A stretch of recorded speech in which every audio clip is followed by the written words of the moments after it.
Welcome to the deep dive. We're 3 weeks into the 2025 NFL season, and the data is already telling a pretty chaotic, fascinating story. Our mission today is simple. Take this massive stack of source material, all the trends, the injury reports, week 4 forecasts, and just pull out the stuff you really need to know. We're not here for, basic recaps. We want to find the surprising narratives, those hidden opportunities, and the statistical extremes that are popping up right now. Exactly right. We're digging past just the box scores to get at the implications. Why do these numbers actually matter? So that means identifying players whose roles have totally shifted, maybe because of an injury, maybe they're suddenly way more or less efficient. And crucially, where are the biggest defensive weaknesses we can target for week 4? Who's defying expectations and, how can you use that chaos? Okay, let's jump right in then. Starting with the quarterbacks, the early MVP race seems to be taking shape, but some big names are dealing with some personnel issues. Yeah, the clearest story, I think, is out on the West Coast with Justin Herbert. I mean, statistically, he's leading the pack right now for an undefeated Chargers team. Yeah. His touchdown to interception ratio is great, 6-1. But the number that really jumps out is that 8.2 yards per attempt. That's a career best for him. 8 yards per attempt, yeah, that is huge. That really signals a change in how they're playing offense, doesn't it? Not just checkdowns. Right. They're pushing it downfield successfully, which is exactly what the new coaching staff wanted. They're actually executing on that verticality. And that deep receiver core is obviously helping. It is. And what's really important for you this week is the matchup. They get the Giants. Oh, boy. Yeah, ranked 30th in passing yards allowed. It's basically an open invitation for the Chargers offense to go off. Herbert should really capitalize. Okay, contrast that then with Patrick Mahomes. The sources seem pretty clear. He's not quite in MVP form yet. He's staying under 260 yards, completion rate below 62%, and we're not seeing those big multi-touchdown games we kind of expect from him. Yeah, and what's interesting is how that struggle looks. It's not just fewer big plays. It feels like a systemic lack of chemistry. The missing receivers are a big part of it. Xavier Worthy is out. Rashee Rice is suspended till week 7. It's forcing Mahomes into shorter stuff. Play for roots. Exactly. Leads to the lower completion rate, lower yardage. He feels like he's managing the game more than dictating it, which is just unusual for Mahomes. So given all that, is he a risk this week? Or does the matchup kind of save him? Well, the matchup is the silver lining here. They're playing the Ravens' defense. Which has been? Surprisingly vulnerable through the air, ranked 28th in passing yards allowed. So while the Chiefs' own dynamics are a bit shaky, the data shows Baltimore secondary can be beaten, especially with play action, crossing routes, stuff the Chiefs can still do pretty effectively. That defensive weakness is the main reason to expect a Mahomes rebound, I think. Okay. Shifting over to the rookies now. Caleb Williams in Chicago seems to be really picking things up. Yeah, he's getting traction. Just had his best game statistically in week 3, right? 298 yards, 4 scores. He looked really poised in that Ben Johnson offense. Poised is the right word. That system plays to his strengths, mobility, vision, and the sources are highlighting his pocket management as noticeably better week over week. You can see the chemistry building too. Seems like a real ascent. But then the flip side of that rookie coin is Michael Penix Jr. down in Atlanta. Had a really rough week 3, got benched after throwing 2 picks. That's going to put a ton of pressure on a young guy. It really does. The word is his processing speed kind of slows way down when the pressure isn't obvious pre-snap. He really needs to turn things around. Can he do it this week? Well, fortunately for him, he gets a Washington defense that, while not completely terrible, has given up the 10th most fantasy points to quarterbacks. Right. So if there's a spot for him to have that big bounce-back game, statistically speaking, this matchup might be it. Gotcha. And we can't leave the QBs without mentioning Lamar Jackson. Ravens are only 1-2, but he's been incredibly efficient as a passer. He really has. Multiple passing scores every single game. And he's averaged over 10 yards per pass attempt in 2 of the 3 games. That's remarkable efficiency. So the passing attack is working, even if the wins aren't quite there yet. Exactly. That's the key takeaway for Baltimore. They are generating explosive plays consistently through the air thanks to Lamar. If other teams in that division falter, it won't be because Jackson isn't executing. That brings up, volatility, and nowhere is that more obvious right now than at running back, especially with some big injuries. Let's talk Omarion Hampton in L.A. Yeah, that was abrupt, wasn't it? Najee Harris goes down with that season-ending Achilles tear, and boom, Hampton steps right into the lead role. And looked good. 129 scrimmage yards, first rushing TD. Pretty impressive debut. Very impressive. Showed some burst, some versatility. But are the sources feeling confident he can keep up that kind of volume, or was it just, a one-week thing? The optimism seems pretty high, actually, because he handled the passing down work right away. They trusted him on third downs, which is key. And, maybe most importantly, look at the Week 4 matchup. The Giants again. Oh, right. They're bad against the run, too. Horrendous. 31st in rushing yards allowed. So this isn't like they're easing him in. He's getting an immediate, high-impact role against a really, really vulnerable defense. Okay, so huge opportunity for Hampton. Now, what about the established guys? Jonathan Taylor is getting almost every snap, 68 touches, 4 scores already. Yeah, that volume is just gold. But he gets a tough Rams matchup this week. They held Saquon Barkley to, 2.6 yards per carry? They did. But this is where Taylor's value, according to the sources, is kind of becoming matchup proof. It's all about the goal line work. He gets basically every touch inside the 10. So even if his rushing efficiency dips a bit against a good run D like the Rams, his touchdown equity keeps his floor really high. Makes sense. Similar situation for Bijan Robinson. He was productive even in that blowout loss last week. Now he faces Washington's defense, which is ranked 6th best against running backs. Yeah, but with Bijan, it's all about the receiving floor. He's a huge part of their passing game, even when they can't run the ball. Atlanta's offense wants to get him the ball in space, period. It doesn't matter if it's a run or a pass or what the game script is. So unlike a traditional back who might struggle against a tough run defense, Bijan's target volume keeps his production stable. Okay, let's look at some more specialized backs. Devon Achane in Miami, his receiving work, 23 targets already, is really propping up his value, right? Especially facing the Jets' tough run D this week. That's the fascinating asymmetry there. The Jets are stout against the run, only allowing 3.6 yards per carry. Solid. But the data highlights a specific weakness they have against receiving backs. They've given up 164 receiving yards to RBs already. Interesting. Why is that? Linebacker coverage. Could be linebacker issues, could be scheme stuff in space. But whatever it is, Achane's role fits perfectly to exploit that specific receiving vulnerability, which kind of offsets the tough matchup on the ground.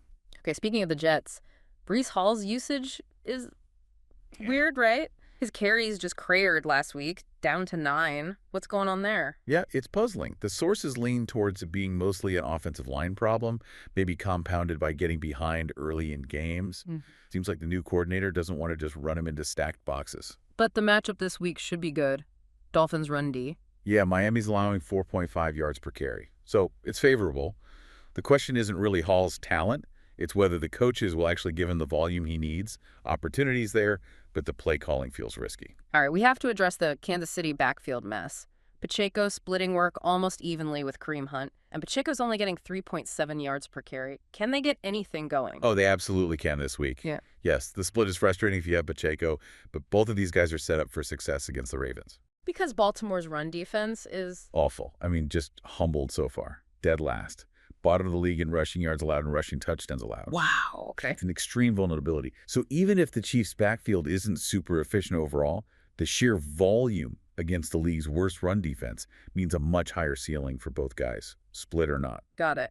And before we move off RBs, just quickly, David Montgomery in Detroit. Showing some real explosion, right? 6.9 yards per carry average. Had that long 72-yarder. He's the perfect thunder to Jahmyr Gibbs' lightning. Hmm. Gibbs gets that guaranteed receiving work, the dual threat role. Montgomery's the early down guy, the efficient runner who can break those big plays.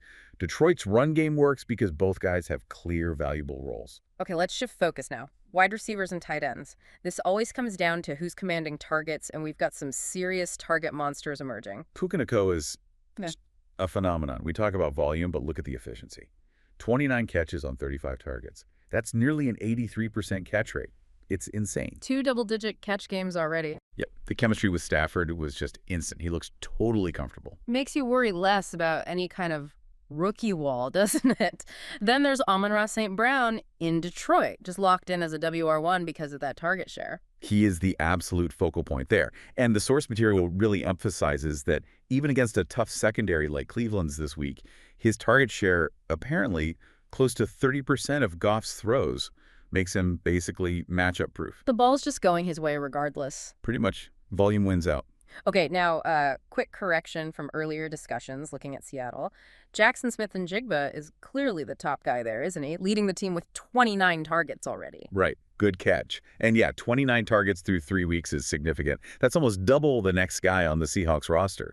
That level of target dominance tells you the coaches are designing plays specifically to get him the ball. Huge sign for a young receiver. The sources are also pointing towards some shifting hierarchies, like in Chicago, with Caleb Williams getting comfortable.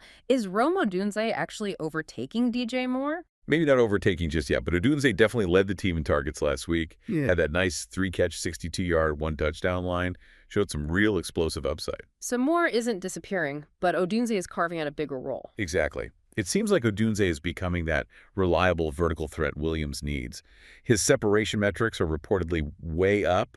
It's less a takeover, more like the target distribution is just balancing out towards the rookie a bit. Yeah, okay. And talk about volatility. Trey Tucker in Vegas comes out of nowhere with 3 touchdowns last week. Is that real or just a total fluke? Yeah. Ultimate boomer bust case right there. Oh, wait. He's definitely high risk, high reward. But the data points to an incredible opportunity in week 4. Because He gets the Bears secondary. Yeah. Which is absolutely decimated by injuries. And they've allowed the most wide receiver touchdowns in the entire league so far. Wow. So explosive player versus the most vulnerable pass defense. You chase that statistical mismatch, you have to at least consider it. All right, let's hit tight ends. Starting in Dallas, where it sounds like CeeDee Lamb is probably out with that ankle injury. That pushes Jake Ferguson way up, right? Oh, absolutely. Ferguson's already seen 26 targets over the last 2 games, which is huge volume for a tight end. 26. Yeah. So if Lamb is officially out, Ferguson immediately becomes Dak Prescott's safety blanket, probably sees double-digit targets against the Rams this week. The usage is already there. Lamb being out just cements it. Okay. Now let's look at exploiting specific defensive weaknesses against tight ends. Trey McBride in Arizona is Kyler Murray's top target, and he gets Seattle this week. And Seattle is very vulnerable to tight ends. They're giving up an 82.8% catch rate to the position, 83%. And they've allowed 3 touchdowns already. So coverage issues, tackling issues. Seems like it. It suggests they just struggle consistently against TEs. Makes McBride a really strong play this week. High floor, high ceiling potential. Meanwhile, Travis Kelce. He hasn't exactly lit the world on fire yet, has he? Only 10 catches, 134 yards, 1 score through 3 games. Kind of quiet by his standards. It is quiet for him, but this is the perfect example of where the matchup might just override the individual player's recent struggles. He gets the Ravens D. Who are 31st, second to last in receiving yards allowed to tight ends. The data is crystal clear. Baltimore struggles to cover tight ends over the middle. So even if Kelce isn't quite peak Kelce right now, that massive defensive vulnerability gives him a huge runway to potentially break out of this mini slump. Makes sense.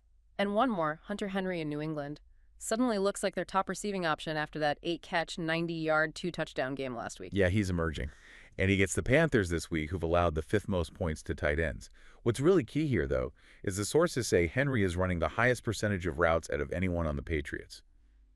That guarantees his volume. So, usage plus matchup. Screams opportunity, yeah. Okay, so wrapping this all up, what's the big takeaway for you trying to process this flood of data heading into week 4?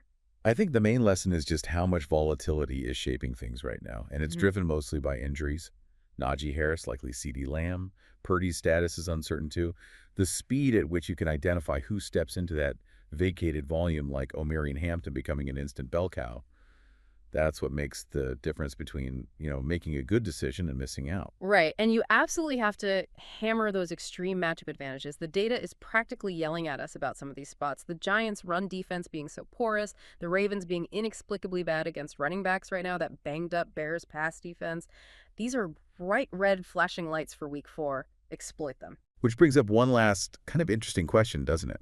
When you look at some of the starting quarterbacks who are clearly struggling Trevivicking, Michael Penix Jr. getting benched, Tua Tagovailoa's yardage down and throwing picks, and then you see guys like Marcus Mariota stepping in for Daniels in Washington and playing, quote, admirably, or Carson Wentz looking sharp, filling in for McCarthy in Minnesota. Yeah. Given that we have data showing these proven veteran backups can come in and stabilize an offense pretty quickly, does it suggest that maybe some teams should be thinking about making that switch sooner rather than later? Especially if they want to salvage their early season. That is the final provocative thought we'll leave you with this week. It's definitely a race against time and information overload out there. Good luck in week 4, and we'll be back soon to sort through the next wave of chaos.